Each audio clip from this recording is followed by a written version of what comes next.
So my topic is biblical heresy and the Inquisition. So Inquisition is a judicial process, and inquisitors are men sent by the papacy in order to kill those found committing heresy. And heresy is the theological doctrine or system rejected as false by ecclesiastical authority, according to Encyclopedia Britannica.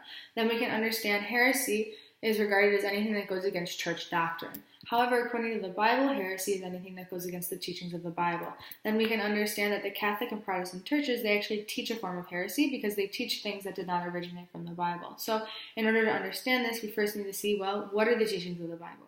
One example is Sabbath day, worship on Saturday. Yeah, Jesus and the apostles, they went to church on Saturday. However, most churches go on Sunday. In the book titled Faith of Our Fathers, written by James Cardinal Gibson, it says, "You may read the Bible from Genesis to Revelation. You will not find a single line authorizing the sanctification of Sunday. The scriptures enforce the religious observance of Saturday, a day which we never sanctify." So even the Catholics, they know that the Bible emphasizes Saturday, yet they keep Sunday. Then why is that? Because Sunday was instituted around 321 AD, and Sunday originated from pagan worship.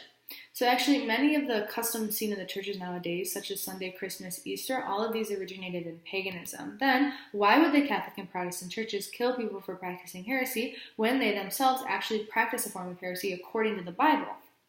Well, we need to understand the same reason for the Catholics and Protestants killing many people is actually the exact same reason why they keep Sunday worship. Because, again, Sunday worship had originated 321 AD by Roman Emperor Constantine. Then Constantine's intention in changing the day of worship was to unite the empire, because half of the Romans were pagan, half were Christian. Then there was a clear division amongst the people, so in order to unite the empire and gain more political power, he decided to make Christianity the legal religion of Rome, and then changed the day of worship to Sunday, allowing for more pagans to convert to Christianity. And so in the book, A History of the Early Church, it says, as the reign progressed, Constantine supported the Christians more and more, and one can only conclude that his aim was to make of Christianity the cement that was to bind together the whole empire. So the origin of Sunday was to gain more power over the people. And power, specifically political power, is the same reason why the Catholic and Protestant churches killed people on account of heresy. It was to gain more power over the people. One great example of this is Joan of Arc, because Joan of Arc was a French warrior. She fought for the French against the English and actually won many battles. And she was also a firm believer in Catholicism. However, when the Englishmen were able to take captive of Joan of Arc, they turned her over to the Inquisitors and had her tried for a witch and ultimately killed. Then, think about it. Why is it that the Inquisitors would kill someone who practiced in their own doctrine? How could someone who worshiped God also worship Satan? Because the whole purpose of following the teachings of the Bible is to receive salvation. Then Joan of Arc fervently believed in Catholicism and even wanted to keep Easter while she was in prison.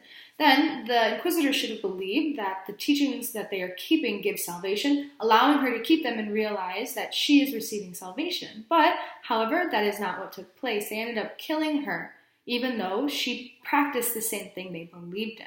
Then ultimately we can understand they did these things not because they were trying to give salvation as a church, but because they were actually trying to gain more power over the people. Then in conclusion, some may find it hard to believe that a religious organization could be deemed a heretic. However, some may also wonder, well, how could a church kill and torture millions of innocent people? And actually, everything that I've stated, none of it actually comes from my own thought or bias, but everything I am stating is purely based on the teachings of the Bible, which is the same book that these Catholic and Protestants claim to get their teachings from, and is the reason why they killed so many people. Yet in the Bible, we see they are actually not keeping the teachings of the Bible even to begin with. And number two, based on the history of the origin of Sunday and the pagan customs where it originates from, we can understand that is most definitely a form of heresy according to the Bible. So I know this topic is probably a little different than what other students might have done their topics on, because it has nothing to do with magic, mythical creatures, or witches. However, I definitely think this topic is very applicable to what we learned, and it is something that I really learned about through this class. So thank you.